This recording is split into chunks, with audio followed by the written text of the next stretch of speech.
अंकुशवा अंकुशवा तोरा सुनात नहीं खे दुआर पर कबे लेके तो घंटी बजावता एकदम जाते नु भाई जहां जयपुर जाई दिन भर खाली हला करत रहेलन। बाबूजी बाबूजी देखो आज हमार सरकारी कागज आ गइल, नौकरी लाग गइल आर्मी के। जय हो डिहुआर बाबा। जैसे हमरा बबुआ के नौकरी के कागज भेजल वैसे ही कोनो बढ़िया रिश्ता भेज दे। हे भगवान हे भगवान।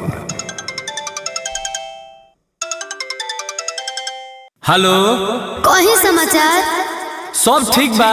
सुनो ना हाँ आर्मी के तो नौकरिया लाग गइल, पापा से कहियो बियाह करे के। परमानेंट लागल है कि सिर्फ 4 साल वाला? 4 साल के लागल ह। पापा ना करे परमानेंट खोजतानी का हम अभी आवतानी।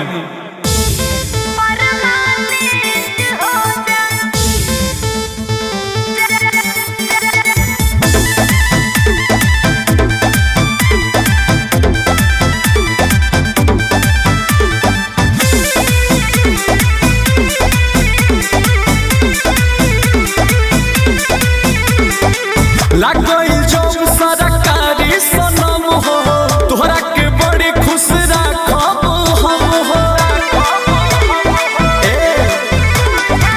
लाग गइल जब सरकारी सनम हो, तोहरा के बड़ी खुश राखब हम हो।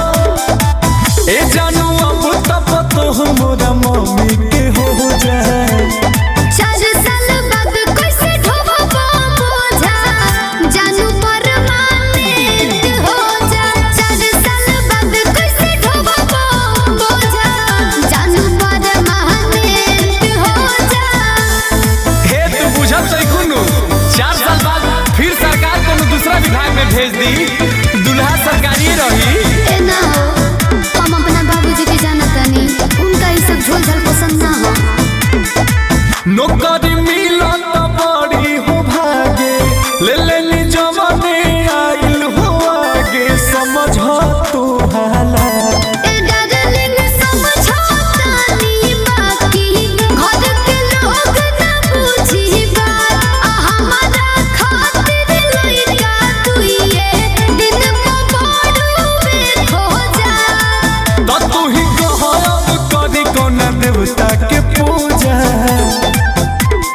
4 साल बाद कैसे ढोबब बोझा, जानू परमानेंट हो जा। 4 साल बाद कैसे ढोबब बोझा, जानू परमानेंट हो जा। वाई हो दादा, सब हमार दौड़ल धूपल पानी करबू का? पागल कर देलू एकदम। ए तो हमरा समझ में नहीं आवत, मेहनत कम कइले रहला का? ई 4 साल वाला में कैसे घुस गेला ह? ए हम तारा प्यार में इतना पागल रही कि 4 और 24 बुझाता। अच्छा म्यूजिक बाय आर्या शर्मा। तोहरा से शादी करे खातिर कइनी परिश्रम दिनो राती, तबे मिलल वरदी।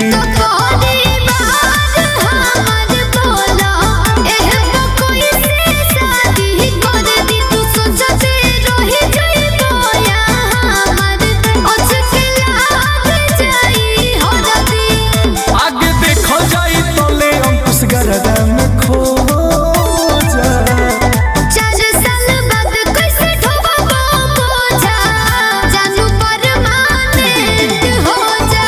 4 साल बाद कैसे ढोबब बोझा, जानू परमानेंट हो जा। अरे नौकरी तो मिलिए गई सरकारी, बात कहने को बुझत जारी।